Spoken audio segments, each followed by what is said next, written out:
And TLO, what's poppin'? We are on Twitch, we are live, but by the time you see this, we won't be. So just leave a like, comment, subscribe, turn on your post notification bells. Let's continue to grow the family from Chicago to the UK. Right behind me, this is the warning. You get me. Check it out. YouTube is mainly for y'all who be, doing y'all jobs. Also, if you miss a live and you want to catch up on previous lives or be ready for the next live, go to twitch.com and enter that right there. You see it with the underscores. That's my tag. That's my name. Get it right. Don't forget we got Patreon and we also got, what's the other one we got? Merch. We got merch. The link to all of this is down in the description. Let's get into it. Copyright disclaimer under Section 107 of the Copyright Act 1976. Allowance is made for fair use for purposes such as criticism, comment, news reporting, teaching, scholarship, and research. Fair use is a use permitted by copyright statute that might otherwise be infringing. Non-profit, educational, or personal use tips the balance in favor of fair use. No copyright infringement intended. All rights belong to their respective owners. And by the way, I do got YouTube Premium. You see it up there in the left corner. It say Premium now. I don't want to hear nobody's mouth. There's no ads. There you go. God damn it. We in the building. Now, I am going to continue to mute because I know you hear that washer machine. Now, if I forget to unmute, hey, I'll catch it. Don't worry about it. I live a life. I got, kids. I got to wash and things of that nature. North Yorkshire's countryside. Oh, this is Motorway cops, by the way. It attracts millions of visitors every year. But not all of them are welcome. A third of the crimes committed here are by crooks who travel from outside the county to raid its affluent rural areas. They'll take quad bikes that the farmers use to get around. We have a lot of thefts. We have a lot of fuel thefts, plant equipment going. Yorkshire stone that is on top of the old barns is worth quite a lot of money. We have a lot of animals that are taken in the night as well. Recently, North Yorkshire's been hit by a much more sinister crime spree. An organised gang of thieves responsible for more than 30 violent burglaries on country estates and rural homes. You've got to appreciate that these people are prepared to use force, and the career criminals, the baddest kind of people we meet. We have lots of information about lots of bad guys coming into our area, and we go out and actively target those people. It's 9 a.m. at Tadcaster Police Station. PC Mick Roth and a team of road crime officers are alerted to another theft by the gang. This time, it's a £50,000 Audi A4 stolen from a country home. 50,000. Car thefts are so common in the UK. It's like, dang. Especially these high-end cars nowadays, because they got the keyless entry and they work off signals. The guys in this car had been to a country-type property. The lady of the house had disturbed him, and he'd badly beaten her with a golf club. They'd stolen shotguns, they'd stolen 2 very expensive cars, this being one of them, and they'd stolen lots of expensive clothing and champagne. The cops have already got an unmarked car tailing the suspects down the A1 motorway. Mick and his team of highly trained pursuit drivers join the A1 to intercept the thieves. You know that car is up in front. Run. Maybe a mile or so, maybe half a mile, you don't know, but it's there.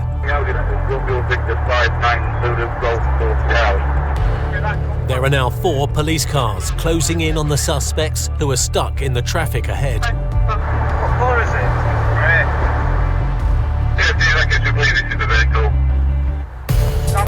The plan now is to box the Audi, surround it and force it to a stop. Boys, where are you? We're going to have to go shoulder.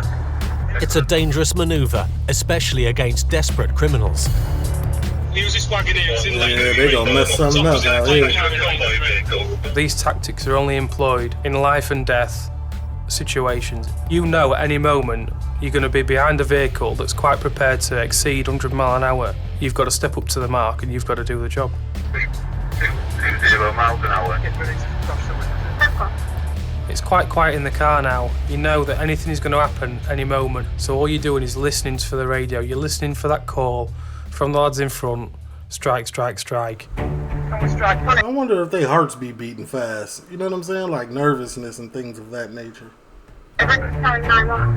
Just as Mick and the team prepare to box the Audi, It's making for lane 1, it's going to do one, isn't it? the suspects spot the cops and head towards the exit slip road. You know when a car makes a move across 3 lanes in that kind of traffic, you know he's seen you. We've now got an exit and it's really bad luck. Is that it up there? We can do it now. Tell me. Yeah, because traffic was working on y'all side. Now he's on these side roads. It might be up. Mick and the team must make their move now or risk the suspects escaping. My job is now to get around the front of the car and stop it from getting anywhere. Appreciate you. As the cops box the Audi, the suspects spring the trap, forcing Mick and the team to take extreme measures. Mick rams the Audi, and once again the police surround him. If they get away from us now, and they may well put Well, if you was trying to save the car from any damages, that's over with. people's lives at risk. There was suggestion that firearms had been taken from one of the burglaries, and even now it's stopped. Are they going to shoot the way out? You just don't know. Before the thieves have time to react, the cops have them surrounded. It's over. The chase is over. 5 police cars, 1 Audi.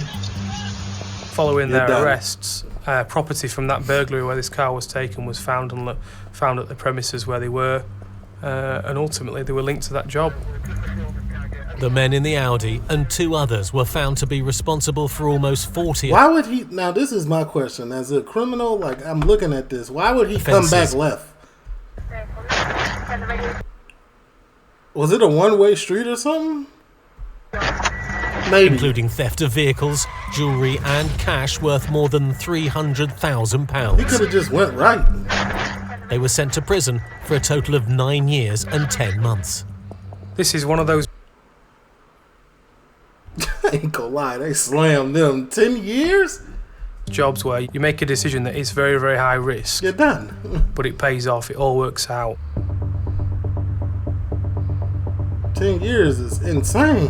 When the traffic cops in North Yorkshire aren't hunting down criminals raiding its rural landscape, their job is more often about dealing with bad smashes on country roads. On the northeast coast, at the traffic cops base in Scarborough, it's 3:30 p.m. Traffic Y'all know- Constable Dan Hughes is catching up on some paperwork. Y'all know what I want to do? I want to buy a plot of land in the UK, just a big plot of land, and build housing on it or whatever I want to build on it. But I want the buildings from an aerial view to spell out the lit one. That'd be fire. I ain't even gonna lie. When a call comes in, Hello, TC Hughes. We've just had a report of a vehicle that's gone off the road, top side of Whitby, in between the village of Danby and Fryup. It sounds like the car's upside down in a river. in 2013, North Yorkshire recorded 1,600 collisions, 46 of which were fatal. When the report comes in that there's a vehicle gone off the road and into a river, you do wonder what you... That's one of my literal worst fears. To like, knock on wood, to like go off road and like have some type of accident and go in some body of water. That is my worst fear. Gonna like, be faced like driving wise, that's my worst. One of my worst with fears. when you get there. You know, there had been a lot of rain at the time, so potentially you could be faced with something quite dramatic.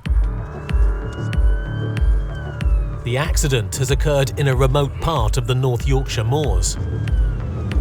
Over 30 miles from Scarborough on winding country roads, it could take up to an hour to reach the location. As officers work, Because like if you like going in the river, you have to have the frame of mind to roll down the window or open the door at the same. Rolling down the window is better than opening the door because the impact of the water is going to make the door close. you got to have the right speed frame of mind to roll down the window. And even if you roll down the window and you can't swim, let's get done. Work in these areas, you do build up quite a good geographical knowledge of the area, but sometimes you're going to be attending areas that you've never been to. That's what I'm saying. If the windows are electric, you got to see what's about to happen before it's happening, and try to hit that try to press that button, and try to get it down a little bit. Before that are a long distance away, trying to navigate your way there, as well as concentrating on your driving and thinking about the incident you're going to be faced with, is quite a task, really. As I say, we've covered 30 miles now, at speeds of over 100 miles an hour at some points. Poor weather, so there's a rabbit, first one. Rabbit almost got his Dan's noodles. looking for a crossing on the River Esk, but the specific location isn't easy to find. This will be the river down in the bottom of the valley, you see, so we're running sort of alongside it. So you can get to Fry up that way. There. After 30 minutes on the road, Dan finally locates the accident. 30, it took them 30 minutes to get to this car. Then I think I'm going state 6. I would see some hazard lights and yellow coats. Main priority when we turn up at an accident scene is there anybody injured? Is there anybody we need to help? Do we need an ambulance?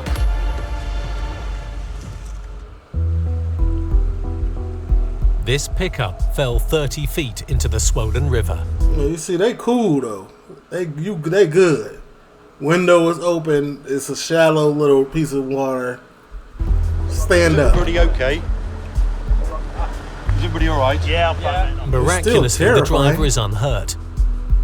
He managed to escape by climbing out of his side window before the vehicle filled with water. You've been in change your underpants, are you? Looking at that. Not an awful lot we can do with your car, is there really? No. 4-3, this vehicle is submerged in the river.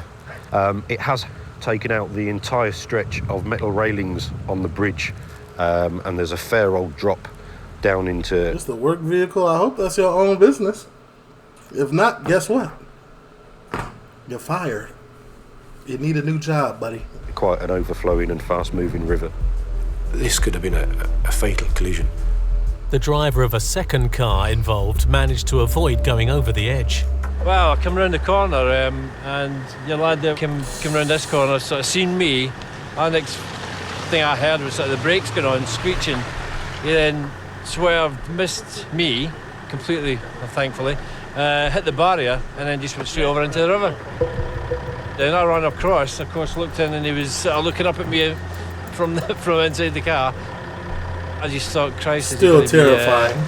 Stuck in there. I mean, if he'd knocked himself unconscious, obviously we'd need to get in and get him. He just came out and he went, I'm fine. As if it was nothing had happened. I've never come across anything like this in my career. Not just from the lucky escape. It looks like the vehicle is close enough to the water, close enough to the land, where if I was a bystander or something like that, if I was in the other car, I would attempt to save him. Because this is what I would do. Like, I would put my little foot in and see if it's deep. You know what I'm saying? Like, right here, I would be testing it out. Like, man, is it deep? Because I could probably grab the car right here and, like, hold on and try to break the window or something to help.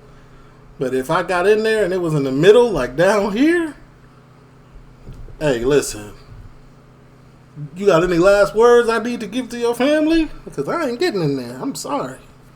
I can't swim. I told y'all. I'm not doing it.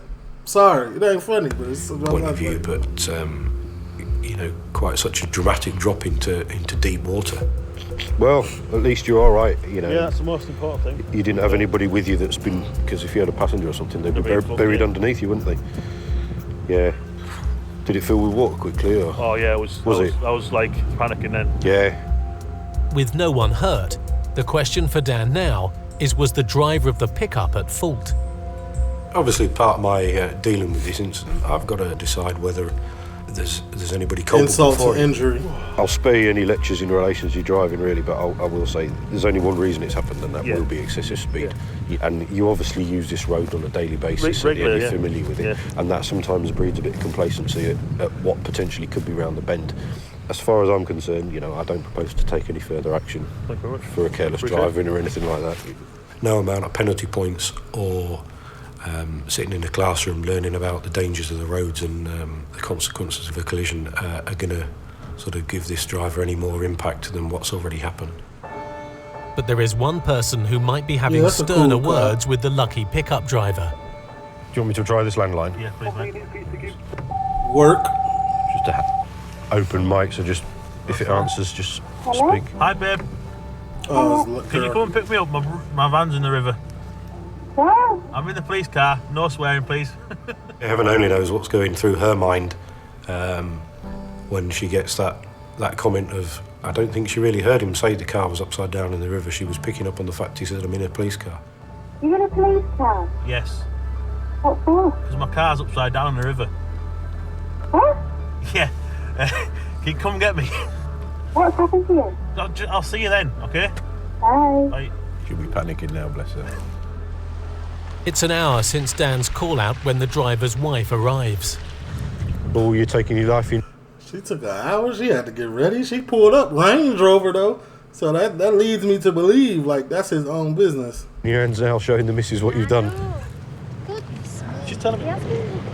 Good job he didn't have a passenger, because he does normally have a passenger. He has an apprentice with him. Very lucky. Yeah. It's just such a good job it's landed the way it has. What if it had landed on the driver's side? I've been dead. If his missus lets him come out of the house now and drive down this road, you know, he'll be doing it at 5 or 10 miles an hour, I would suspect. North I Yorkshire. feel like dead was like a stretch. It's still not that deep. You know what I'm saying? Like the window was down. Like you would have had to hold your breath and unbuckle the seatbelt. Yes. Yorkshire's 6,000 miles of country roads are most vulnerable at night. Under the cover of darkness, criminals come to raid farms and homes. Rural thefts rose by 5% across the UK in 2013 and cost more than £44 million. Unfortunately, we deal with a lot of travelling criminals from outside the county that want to come to North Yorkshire. Catching them committing the crimes in such a massive area is sometimes very, very difficult to do. But the cops have a tool to keep tabs on would-be raiders. Strategically ANPR. placed automatic number plate recognition cameras, ANPR for short, which identify vehicles used by criminals so cops can be sent to intercept them. I think ANPR is the best tool that the police has ever had. It's awesome, and we I'm can. not gonna lie, that was y'all best invention ever. In my opinion, that thing right there, man, listen, I don't know how y'all be criminals still out there in the UK. That's tough. That's a tough thing to outsmart. And we can cover so much more mileage just by remote cameras than we can drive in a day or a night. At the Force Control Room in York, a car with links to burglary has triggered ANPR cameras. See? And 15 miles away near Wetherby on the southern border of the county, traffic cop Steve Gardner is responding to the camera hit. Yeah, we just had an ANPR hit on the motorway, southbound Audi A4. Just happened to be in the right place for that one, so we'll see if we can give it a tug and see who's in it, see where they're from. We got a call from the control room giving us the heads up on a car that might be involved in burglaries. So head out to the motorway and see if we can find it. That vehicle's about a mile north of Wetherby Services in lane 2. The vehicle we're looking for has been sighted by my colleague who's in an unmarked vehicle at the moment. 40 site. It's it there. 7-1, we've just gone past the Kiwi. Am An I unmarked blurred, or car what is this? already tailing the vehicle, which has 4 suspects. There's quite a few in it. Cruising the county at this time of the morning is raising the traffic cops' suspicions. We have intelligence what this car might be up to, but at this point in time, the fact that it's 3 or 4 up at 4 o'clock in the morning, we have no idea where it's just come from or why it's on the road. Vehicles. They all do look. All the police officers look like they put gel in their hands in the morning and just went like this. What y'all doing? Stop. Hi there. How you doing?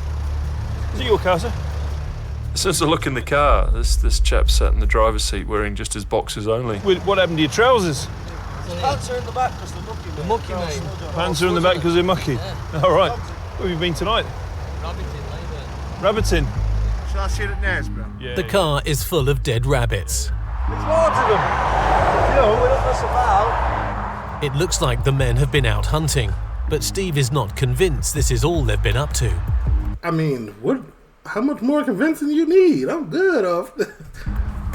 I ain't even. Just about every single night shift I work, we come across at least one of these cars. They may take rabbits, they may have ferrets on board, they might have dogs on board, but at the end of the day, they could also be casing a burglary for the following night or the night after. For some rabbits, Stuart. What's your home address, please? Garfield. Garfield.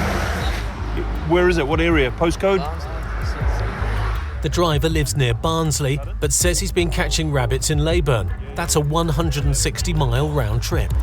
They're 2 counties away from where they should be. There's plenty of rabbits near Barnsley, I'm sure. They're definitely up to no good. Well, have you had owner's permission to be on any land? Yeah. Okay. How did you get there then? Yeah? Leyburn City. Down a few roads and he met us at a farm. You're talking rubbish, aren't you? How am I talking rubbish? What else? You don't even know how to get there. You mean, of course I know how to get there. Have you got his phone number? Straight down A1, no, I am. So how did you meet him then? Because I've lost my phone on East Field. I've got his phone number. I've lost my phone on East Field. Right. Okay, fella. Yeah, it's looking real bleak for y'all. Y'all got a car full of rabbits, no pants on.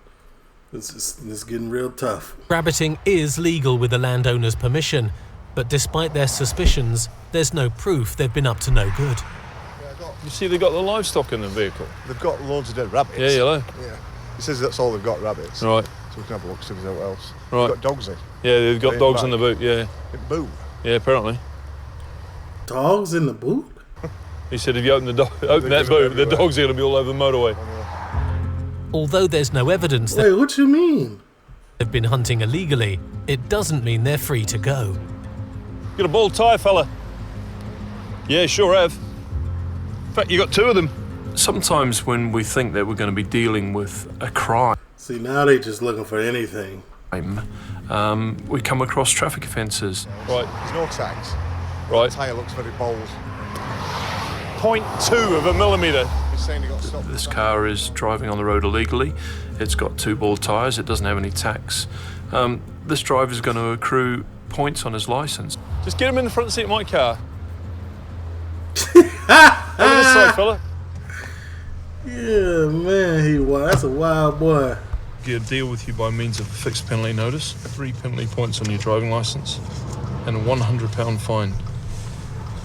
We're also going to give you a ticket tonight for failure to display a tax disc. Tax disc? There's a tax disc in car. There's no tax disc on display. You're going to be catching some criminals, man. I am. Huh? I am. No, some proper criminals. Yeah, nah. You reaching now, officer. You reaching. All right. So you're not just... I'll just start doing a few rabbits. You've pulled us up. All right. Right, fella, there's your further ticket. All right. Okay, you're free to go. It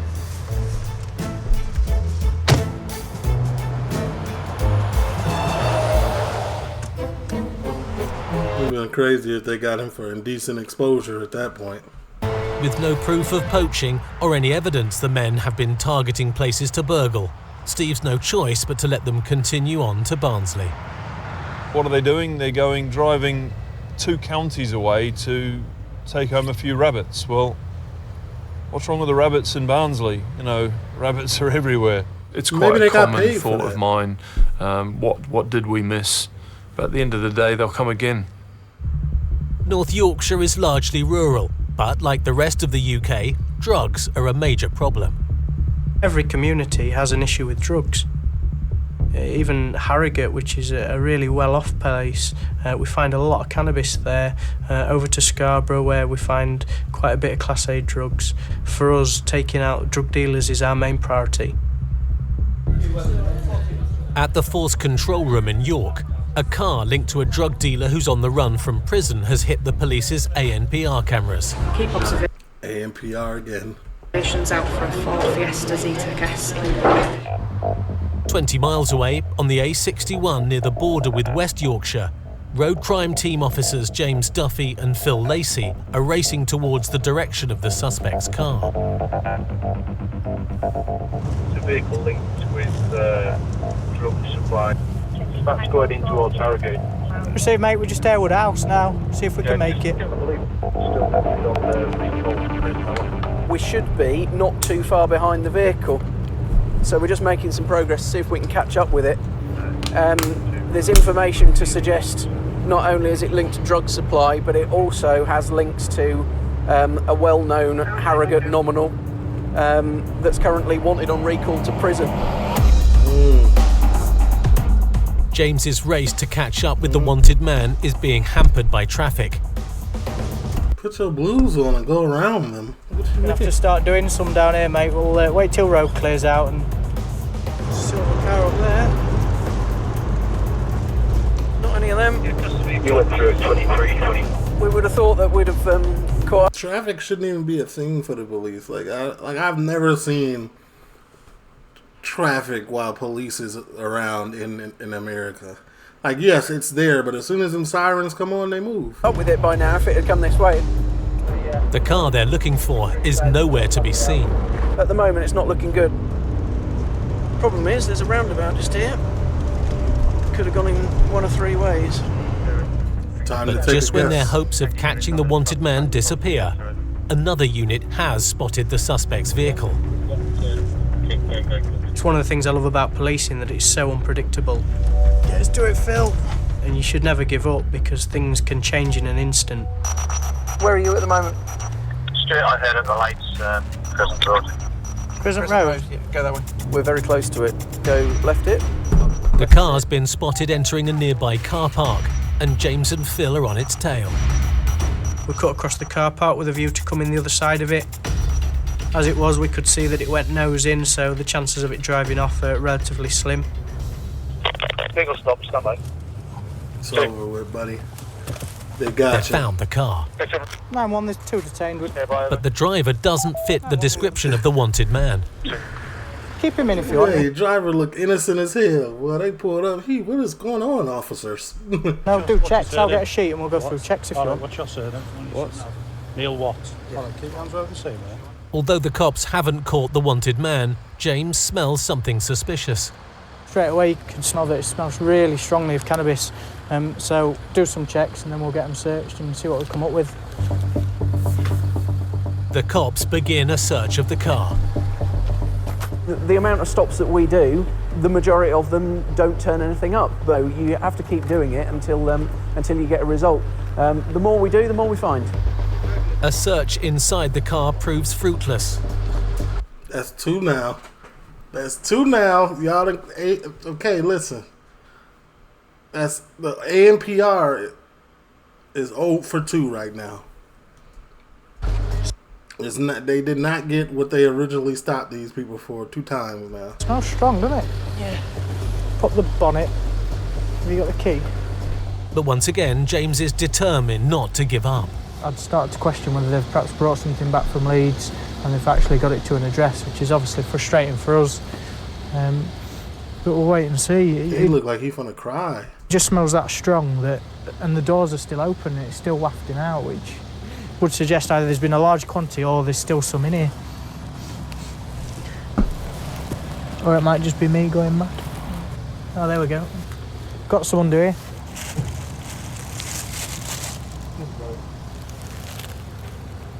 Obviously you've got a bag there. That's probably an ounce of cannabis. More than personal use, I'd say. I ain't gonna lie, bro was taking real risks putting it in the hood of the car.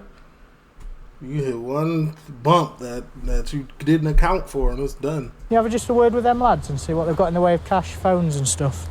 In 2014, cannabis possession accounted for nearly 3/4 of all drug offences. Finding this amount of drugs might indicate the suspects are dealing. The cops are becoming increasingly curious about what other evidence they may come across. Well, obviously, there's only 2 people in the car, and we've got 4 phones. We've got 2 iPhones and 2 sort of cheap Samsung phones. Are they trapping? Can't imagine why 2 young lads need 4 phones between them. A number of mobile phones as well, that's always a giveaway that they're dealing. You'll tend to find that people have their normal iPhone that they use for family, friends, and what we all use phones for, but then they'll have some cheap throwaway mobile phones that are on a pay-and-go SIM card. Good little find that. If you think the amount of buds you've got in there, perhaps one or a couple of them, you're looking at a £20 bag. In fact, they're quite big, so I'd say you're looking at probably 150, 200 quid's worth of cannabis there.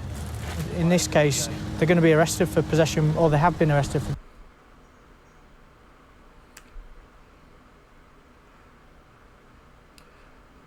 In America, it's more. That's more than that.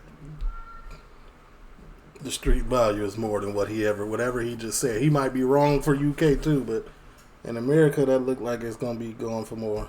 Possession with intent to supply. Convinced the lads are dealers rather than Allegedly. users, for now the search for the wanted man will have to wait. We don't need to be searching in the dark in the back of Asda car park. We can lock that car down, we can take the lads to custody, and then we can look at introducing drugs dogs and doing a more thorough search under better conditions. While the men are booked into Harrogate custody, the car's been moved to the police station for a more intensive search. Oh yeah, and then hold on, this is my last comment about my little, you got YouTube Prime now, and then somebody else said, I'm always looking at my phone. Listen, get off of my body. Bro, chill. See, what a lot of people don't know who be watching on YouTube and be commenting is that we're on live stream. We're watching on Twitch. So when I look at my phone, I'm looking at the comments, the what's it called? The chat. The chat is on my phone. It's not on the computers. I took it off because it was taking too much RAM. That's what it does. So just relax. Sometimes I look at my phone. Sometimes I might get a text, but more than likely I'm looking at the chat nowadays. And a new member of the team has also joined them. You'll do for me, Scotty. You'll do for me. I mean, the dog's a fantastic thing to be able to put through it. They can do such a better search than us. Where is it? And James is right. The dog finds more cannabis. Oh, it took right under. Right. I couldn't see that. It was took there. So in a very similar position to where Jim found the first lot down at Asda car park, the dog's... I'm not gonna lie, I've never seen it tucked like that. That's tough. Had a look through and indicated a similar area. There you go. There's another bagful. And it does smell really, really strong. You got some gas. I think the dog's having a field day. I think he's just found some more inside the vehicle as well, which Jim's about to seize. So, yeah, every time it finds something, it gets to have a play. So it's a big game for the dog and all good stuff for us. This is a single self-sealed bag, how we'd expect it to be obviously sold on the streets. Sell that for 20, 10 quid a time. It sort of negates the fact that they're buying it in bulk for their own personal use, really. It's another good find by the dog. An hour and a half later, and a search of the driver's house produces more evidence of drug dealing. Quite good I result. forgot they could go to your house. What's that called? A section what? When they can go to your house? Really. We've got another, probably is going to be an ounce of cannabis there, so you're looking at probably 150 quid's worth there. We've then got 6 bags ready to deal. And then we've also got a set of digital scales and an empty dealer bag. He's going to struggle in interview to say that this is all personal use. He's got all this at home and then they're carrying that large quantity around in the car. It's just not going to cut it. A cannabis find on this scale also makes up for not finding the wanted man. Does it really? Quite often happens in policing that you go after something looking at one aspect and it completely changes, and that's what happened in this. The wanted male, he got picked up later in the week, I believe it was, not much long after this job. And it's just, you never know what you're going to expect. Oh my God. Ugh. They use this same cut scene in every episode of Motorway Cops. I'm really tired of seeing these. That's tough. It's brilliant. It's a quiet place being in a cell on your own, so you've just got your thoughts for company, and whether or not you feel sorry for them, that's up to you. But it's a harsh life lesson.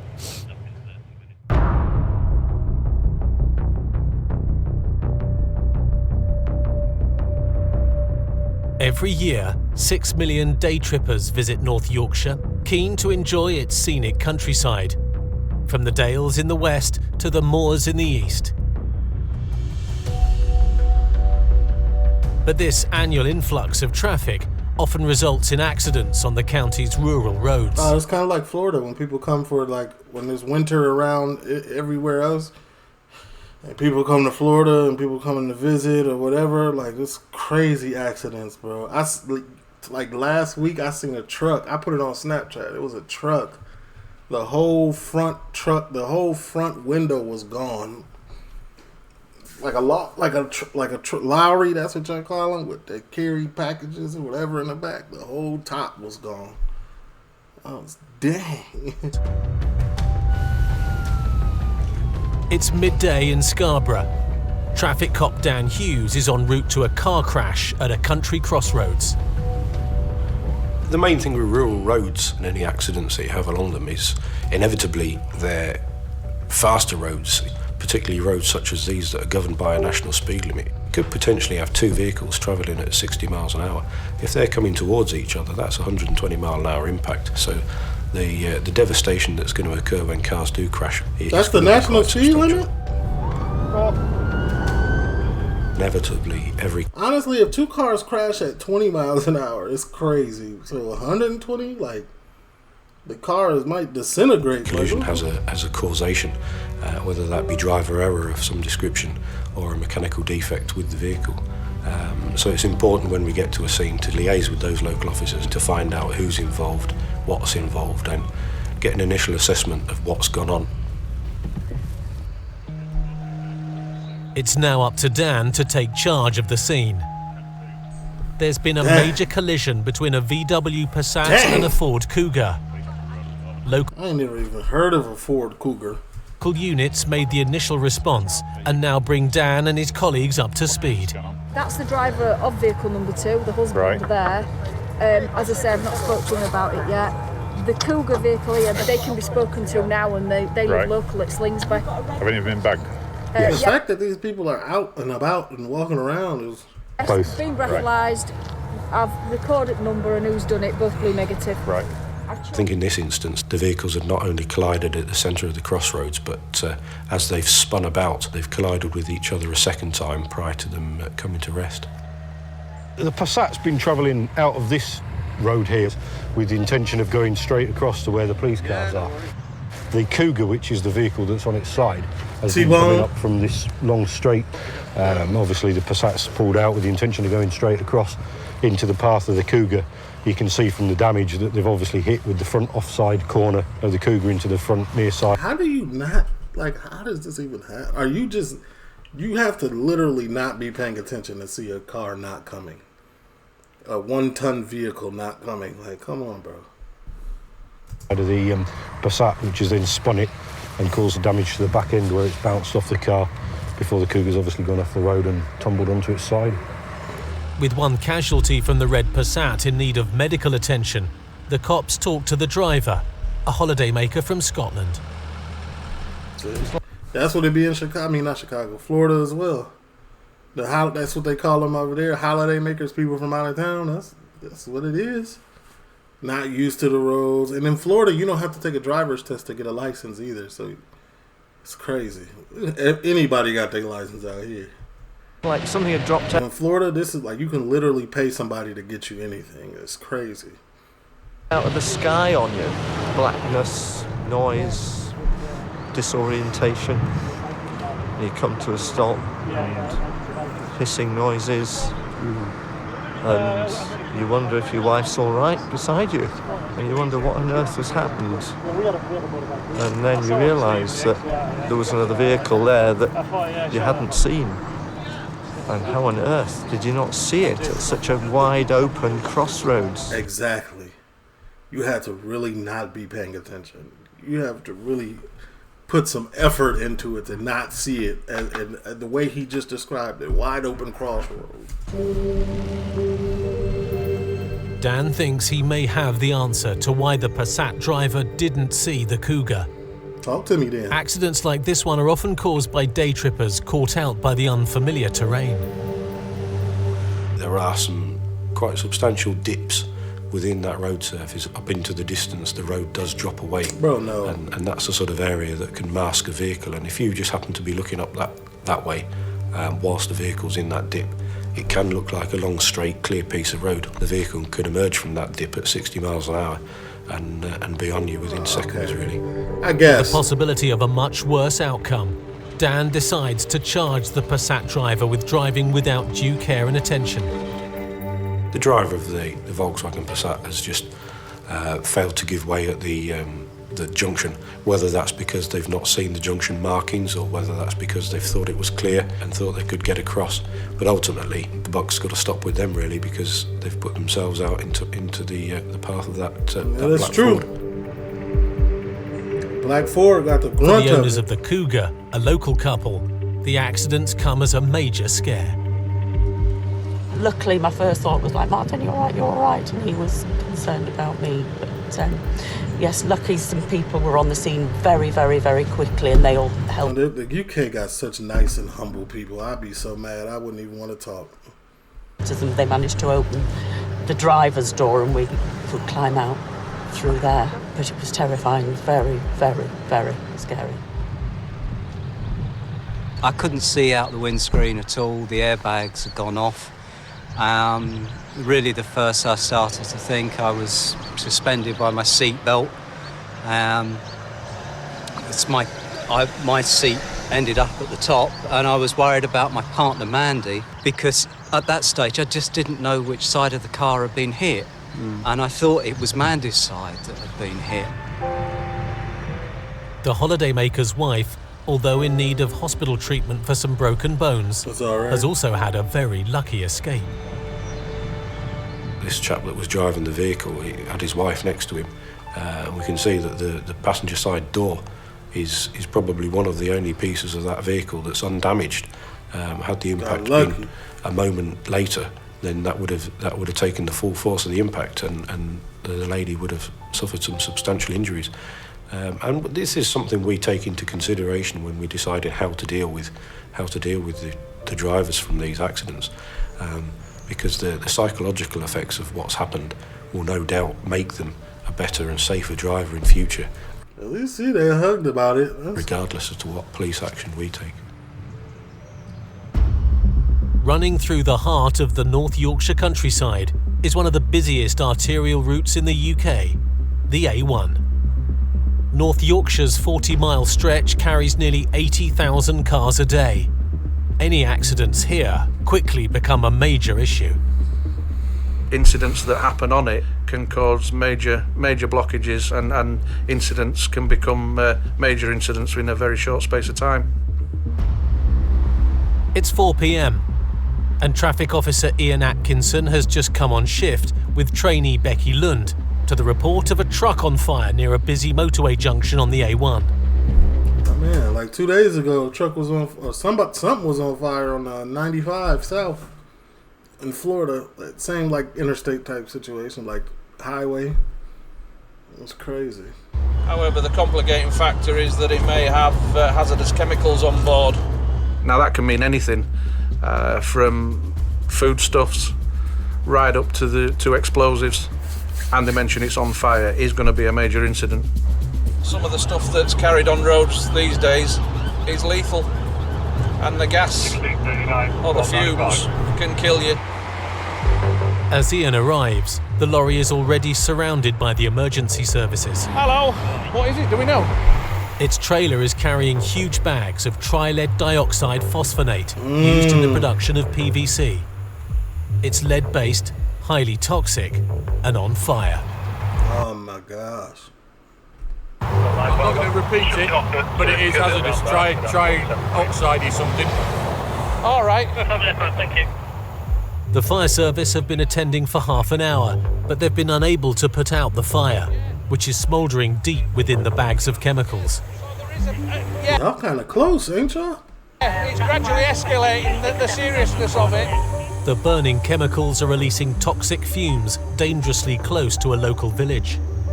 I think we're okay here at the moment. If there's a change in the wind, you may see us shouting and running. I mean, obviously now they've all got breathing apparatus on, so the powers that y'all sitting out there raw-mouthed. be have declared it a critical incident. So yeah, we've got a major incident on our hands now. As the fire service fight the burning chemicals, Ian's main priority now is to find out how the incident was caused. The only way we can find that out is to speak to the driver, which is what I was given the task of doing, and to get his account of what had happened. The chap way up here. If there are any offences in... Let's see our fire trucks. They look funny. They look like toys. I don't know. American fire trucks look real fire trucky. I don't. Big city fire trucks, at least, like Chicago, New York, probably Miami. They look way like 2 times this size. Involved. He may have done something that he may need arresting. What is it that's on board? Oh, you don't speak English? Fantastic. Where are you from? Polish. You're Polish? You understand English at all? Little. Who do you work for? Who are you driving for? It's that international language, isn't it? You start using your hands and talk a bit slower and shout at them. Driving licence? Where have you come from today? Scunthorpe. Where were you going to? Newcastle. With the language barrier, Ian's finding it difficult to establish the cause of the fire and whether any traffic offences have been committed. Do we know what set it off yet? Right. I can't ascertain why. There's a load in the back on fire. There's no damage to the truck. Right. When was his last stop? He hadn't stopped another. I can't get that out of him. The fire service are still unable to put the fire out, and the traffic cops need to minimise any hazard to road users. The roads adjoining the A1 are being closed. We've shut the 168. Yeah, that one's shut. North and south. The on-slip will need shutting. That's The biggest decision is whether or not to close the motorway. Do we keep the road open? Do we? You got to almost. People will find other routes. That's why GPS is here. But like this is like potentially very, very, very dangerous to everybody in a 10-mile radius. Shut the road. Hundreds of thousands of vehicles use that road every day. It's one of the main routes from the north in Scotland down to London. With the fire still burning, more crews arrive to tackle it. Where is it? But the chief fire officer has declared the risk too great and asked Ian to close the motorway. because there is an explosive risk with it. So it's just southbound at the moment that we're shutting? Yeah, as soon as that's shut, we've got 168 shut, so we should be sterile and they'll be able to do what they need to do. Motorway closures cost the economy £1 billion every year. And with the southbound A1 shut, thousands of motorists are going nowhere. You may have people who have no idea what's happening. All they can see is emergency vehicles ahead. As soon as you start closing lanes and causing obstructions on it, it'll ground to a halt. See, I'm saying so what, but when this happens and I'm sitting in traffic, I be blue. I be upset, but I be like, okay, it's necessary, but come on. Like, throw a sign up or something. Like, you know the little digital signs they got? They got them in Florida. I don't know if they got them there. And it just becomes a car park. 25 miles away on the outskirts of York, traffic cop Martin Hayes is attending a report of another accident involving a local man who's been caught out by worsening weather conditions. I've got an RTC. A little bit of rain, nothing too big. Damage only, parked the car into a hedge at Mayburn Lane. Get the down there. Yeah, can do. Martin needs to investigate what's taken place. It's quite a narrow country road, so I'll make my way and see what's happened. Make sure there's been either no drinking, drug use, or an illness at the wheel. It could just be, for want of a better description, they may have got to the corner and run out of talent. There's always a reason for an accident to happen. It's rare that you have an accident that is, by its very definition, an accident. So much so that years ago, we stopped referring to them as accidents. They became collisions. I'm guessing it'll be this car in this hedge. My first impression was, how's he managed that? Because at the point where he's left the road there, the nearest corner's probably, I think it was the best part of a quarter of a mile down the road. The driver's brother and nephew are already on the scene trying to free the car from the hedge. Hello. Who was driving at the time? Was it yourself? You'd be stuck on a tree stump underneath. What's happened then? I was going too fast, mate, I must agree. Right. What sort of speed were we doing? I don't know. I don't know, to be honest. I don't know. His first words to me when I've asked him what happened was, no comment. Was that he was going too fast. I've heard all manner of excuses, wildlife jumping out at them. It was quite refreshing to have somebody straight away admit their fault in an accident. I'm a farmer just outside Nairn. I was on my way to Morrison's for some beer so I could sit and watch the rugby. Right. Well, hopefully we'll get you out of here before the match finishes. He probably travels that road on an almost daily basis. People become over-familiar with the route and complacency sets in. Unable to free Graham's car from the scrub, his brother and nephew leave to get more equipment from their nearby farm. They're determined to get the car out themselves. It's up to them how they have the car recovered. Although I can have it recovered for them. Yeah, but at what price? You know what I'm saying? Call that tow truck out here, it's $500 immediately. Just go get some chains and some, you know what I'm saying? Get to pulling. At their expense. There's no need to do that because where it sits, it doesn't present a danger to other road users. While the farmer may know his local area inside out, Graham is still getting to know his car, which is a recent new purchase. I've only had the car a week. I've been looking on the website for about a year till the right one came along. Then I've gone. Well, guess what, buddy? You're gonna be without this car for a little bit longer because it's definitely got to go to the body shop. And peeped it, haven't I? Yeah, I know the road really well. I should know better. I mean, the weather's diabolical today. It's blowing a hoolie, and I'm looking at all sorts of excuses, but there's only one excuse, and I was going too fast. Whenever you get a new car, the performance will be different, the handling characteristics will be different, and until you've learnt what the car will do under certain circumstances, you're never going to know how it will react. It's looking like a fairly straightforward, too fast for the conditions. It's a straight road with a very, there's nothing of a bend on it, so there's no reason for it to have happened. I mean, the gent says himself straight away, I was going too fast, so. But how?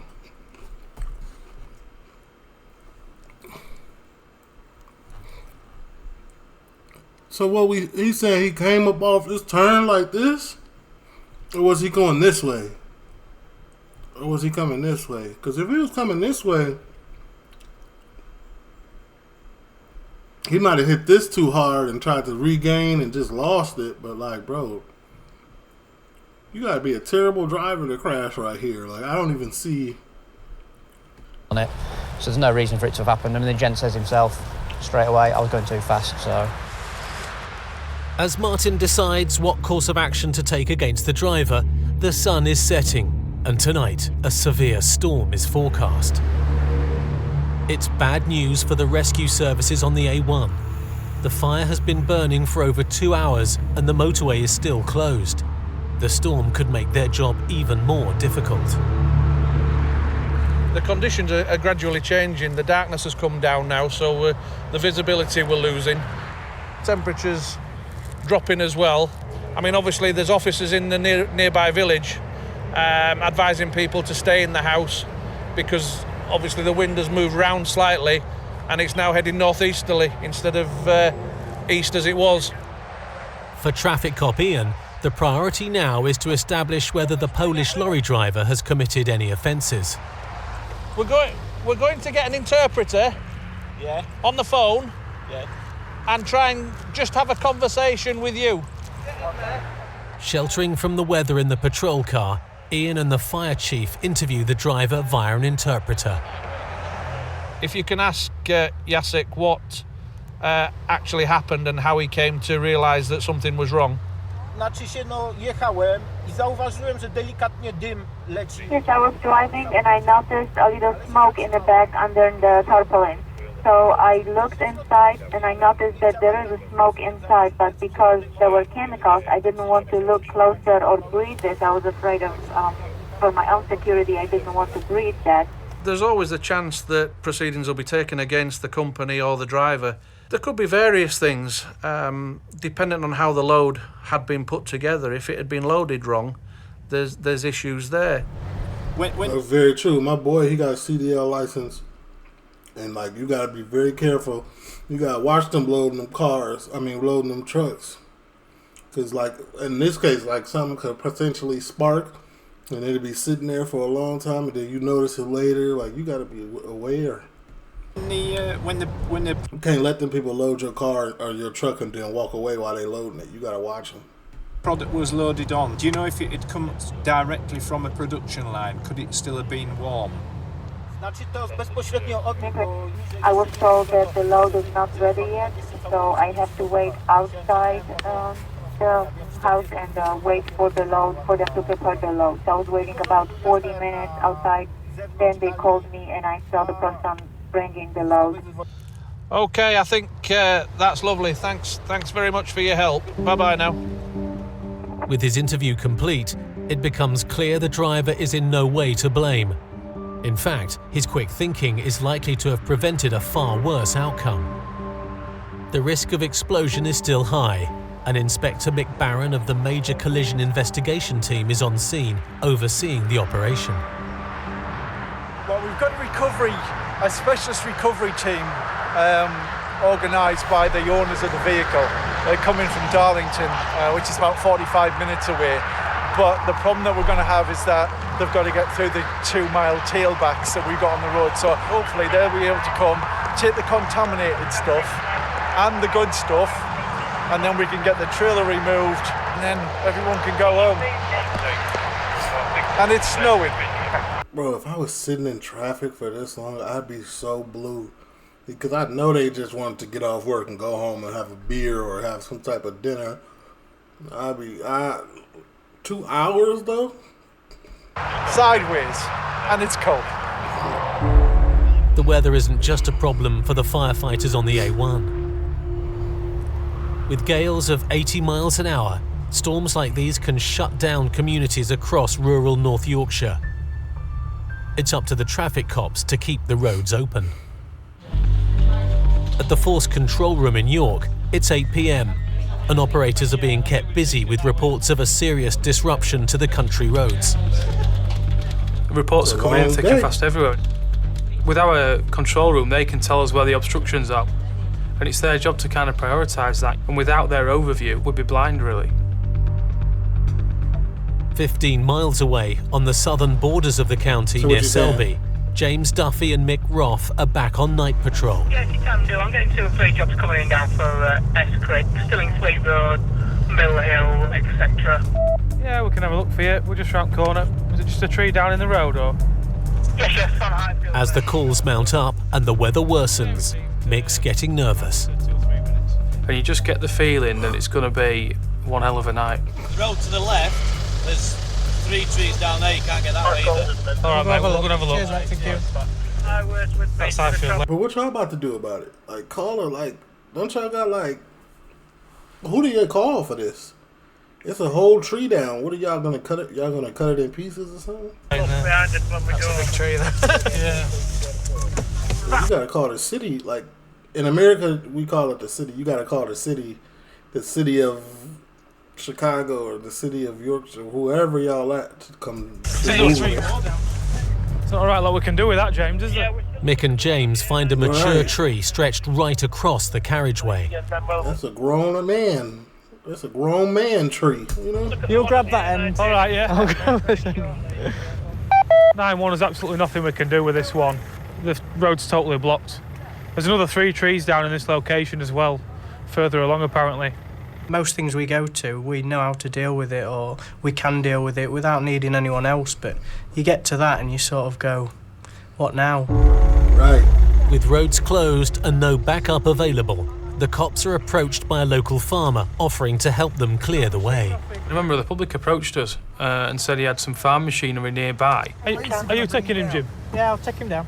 We kind of, said, would you please help us clear some trees off the roads? And the tractor driver's straight on the job, clearing the road as he goes. Oh, okay, they got lucky, man. This guy, a real good Samaritan, real good egg, came out and just started throwing these trees around all over the place. Run, Dom! In fact, he's so quick, the cops have to run to keep up. The power in the machine's unbelievable to us. You could just move that tree like it didn't weigh a thing. Not gonna have an option but to He ain't messing about, is he? So obviously, he want to get home too. He's doing this good Samaritan thing, good deed for the day. But listen, we were now in business. Tired. While one farmer helps the traffic cops clear the storm damage. On the outskirts of York, they're just messing this car up more and more. Beady farmer's brother and son have returned with some heavy lifting equipment themselves to help recover his new car.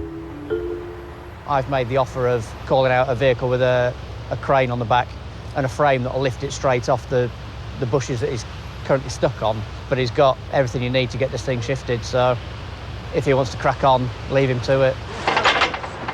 Stick it right down, Dad. Go on. Keep going.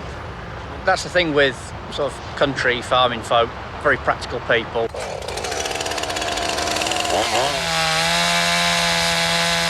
I'm out here with a chainsaw? What am I watching? But Graham's pride and joy is well and truly stuck. The post stuck under the vehicle, and I just don't want to damage it anymore because there's no fluids or anything coming out of the vehicle. So go ahead, let them call that recovery vehicle. I think we're. I'm sure I got it down to 30 miles an hour before we got to here. That's important, bit. I don't think I'll cut that stump out. The bashed up car is still refusing to budge. Stop where you are and use your boom, Dad. The farmers resort to some good old rural brawn. Got hammer? Hey, listen, have you ever, I know y'all have, but in the city, it's rare that we run into people who are farmers, but when we do, listen, these dudes be strong. A farmer may not look that strong, but them dudes are strong, dude. They be doing the craziest stuff on that farm. Hey, listen. They be tackling cows and things of that nature, so I know they strong. But you don't really know it until you pull up on one and they try to, they get to wrestling. Because they don't know how to, they don't know how to interact with people, so they always want to wrestle. I feel like farmers always trying to wrestle you. Bro, chill. I am not livestock. Relax. What is you on? Yeah. Sledgehammer? Yeah. All Martin can do is wait. Ultimately, if this doesn't work, then I might be here a bit longer waiting for a recovery truck to come out and do the job for them, but so far it seems to be going well and they're having a good attempt at it, so... If in doubt, hit it with a big hammer. Okay, try again. Bro knocking a forklift under his car with a sledgehammer. I'm telling you, bro is strong. Yeah, go on. Straight up. It was great to see somebody who was prepared to take some steps to rectify the problem that he'd created, and watching the family work together to get the car out of the hedge was quite good to see. determination. And the time is just passing by for you, buddy. Perseverance. You might get a little overtime for this. Stubbornness, call it what you want, it's working. Ah Stop! Yeah, don't be reversing into that as well. Because the car is unroadworthy, it must be towed away. But it won't fit on the farmer's makeshift trailer. That's good Despite enough. their efforts, Martin may need to call for a recovery truck after all. We drive it to a farmyard literally half a mile up the road. How many lights have we got on the front? Ordinarily I'd say no, but both headlights are on. As long as we're going to take it steady. Hey, low-key, this cop is decent. He didn't watch the whole process, let them do their whole little thing, and then just drive it up the road. Just follow him. Right. He's taking it half a mile down the road, parking it up in I'm presuming a friend's farm, and leaving it there while he sorts any further recovery or repair out. Okay. I'll let you get turned around. Take care now. Sorry to muck up your Saturday night, although you're at work anyway. I'm working anyway. He's been very open with me from the outset. Tow that mug up, brand new car, bro. That the accident was his own fault. Is it necessary to send somebody like that to the magistrates' court? I'd perhaps say not. So I will probably recommend that he's offered a driver awareness course. See, that's what I be saying, man. If y'all cool and calm and collected, most officers would be like, man, go ahead, bro. Yeah, he certainly learned a difficult lesson the hard way. It's definitely drivable, yeah, for sure.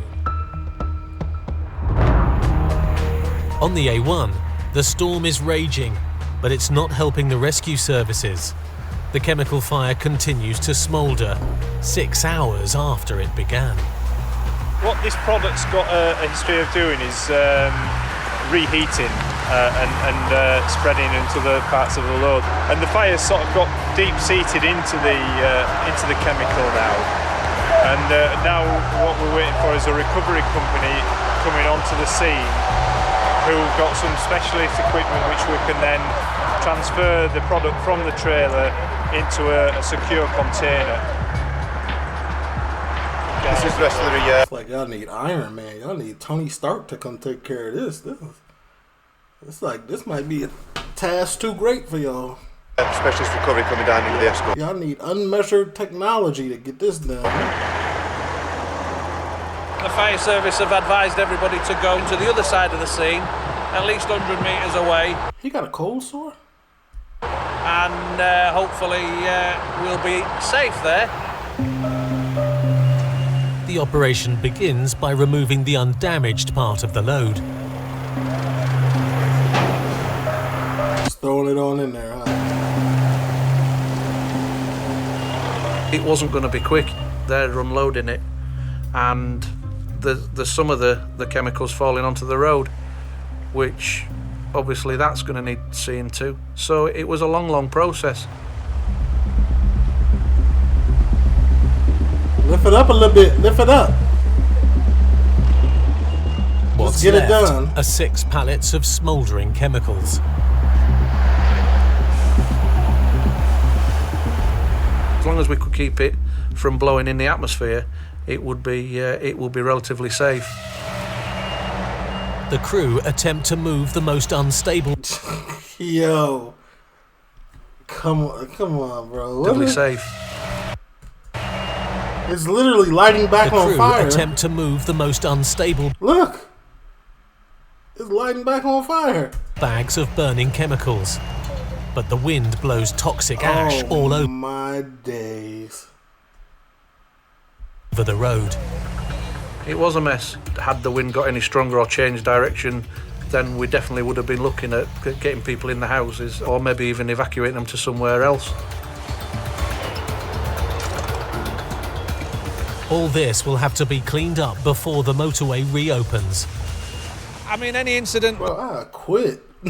This is quittable. Like, I get it. It's a hard day's work, but I'm out here risking life and limb for this? That shuts the A1 and the motorway. I'm just playing, man. If this was my job and I do this for a living and like I did it non-stop all the time, I'd be more cool about it. But like as I'm looking at it from right here sitting down, shit. Is a massive job. Causes an awful lot of disruption to an awful lot of people. The motorway closure is a small price to pay. The chief fire officer believes if the lorry had reached its next destination, a ferry terminal, the incident could have become a disaster. Could have been catastrophic. Yeah, it could have been a lot worse if the lorry had made its way to the docks and got on the ferry to Italy, which is the destination where it was going. It could have been a lot worse. 7.5 hours since the emergency services first arrived. A full 8 hours of work. Ian finally hears the words he and thousands of frustrated motorists have been waiting for. Yeah, it's safe to go up now. Spot on, mate. We're just going to move the trailer, sweep under the trailer and all that road area is clear, sort of thing. Right, excellent. Thanks, fellas. Ian's job is done, and the police open the A1 motorway. But elsewhere... Could you imagine sitting there and for 8 hours? Like you're in a traffic. Normally you can break off and do something else. But you're in such a position where you can't even move from right there. Like, you have to sit there. Like, bro, no. I'm calling an Uber helicopter. Come get me. Land in this field. I'll be back. Like, come on, man. I got to go. Ain't no way. Weather conditions are still causing chaos on rural roads. Facing a growing number of fallen trees, Mick and James look again to the farmer and his forklift for assistance. You want to back right up? Just bring it so I think it'll be alright for tonight. Yeah, lovely, mate. Are you alright trying to do a couple others? Without this guy turning up and offering his help, we'd have still been sat on that first tree with the blue lights flashing, and ultimately we'd have had to probably shut roads all around that area. All right, happy being around all these trees, are you? I can recall looking up at the trees and they're all creaking, and you think, well, if one of them comes down, we don't stand a chance. He's all right in that armoured thing that he's got, isn't he? Look at the car. They're fully impressed. He's cleared it, onwards. With yet another tree blocking the road, the farmer and his forklift continue to clear a way for the cops. In he comes with his big heavy-duty forklift, and away the tree goes again. This guy was cutting through trees like a knife through butter. They sound like they're getting turned on about it. Like, chill out a little bit. He's doing a great job. He cleared the roads and made our job really, really easy. Great thanks to him for doing that. Just start clearing this stuff up. Bro, get in the car. Why is you picking up sticks and branches? Like, move around. Again, the rural landscape of North Yorkshire requires a varied job description. Most of us join really to catch baddies and lock up those people that make other people's lives a misery, but I think everybody who joins has got it in their nature that they want to help people, they want to help out, and this is sort of real basic grassroots level of what have we got? We've got a rubbish night, we've got trees down everywhere, we've got bobbies run ragged, and all we're trying to do is keep people safe. Making him an honorary bobby and give him a blue light. Yeah. Yeah. Just drive around with that with blue light flashing. He's the tree destroyer, isn't he? I ain't gonna lie, Buddy was doing his thing with the forklift, but golly. No action was taken against the speeding driver who lost control on a bridge and plunged 30 feet into a river. The driver of the red Audi A4, who'd been out catching rabbits with his friends, was given a £100 ticket and 3 points for his bald tyres. The driver caught with the cannabis by James and Phil pleaded guilty to 3 drug years. dealing, and he received a supervision order and 180 hours unpaid work. He must have had a great lawyer. The cannabis the police found had an estimated value of £700. The tourist who crashed into the local couple on a rural crossroads was reported for careless driving and completed a driver improvement scheme. Although the fire service believe a foreign object heating the chemicals during the loading process was likely to be the cause of the fire, it could not be proved, and they regarded it as an accident. No action was taken against the HGV driver or his company. Good. I'm glad nothing happened to the driver. And the speeding farmer who lost control of his new car on his way home completed a driver improvement course. What kind of car was that anyway? Anyway, see y'all, leave a like, comment, subscribe, turn on your post notification bells. I'm go.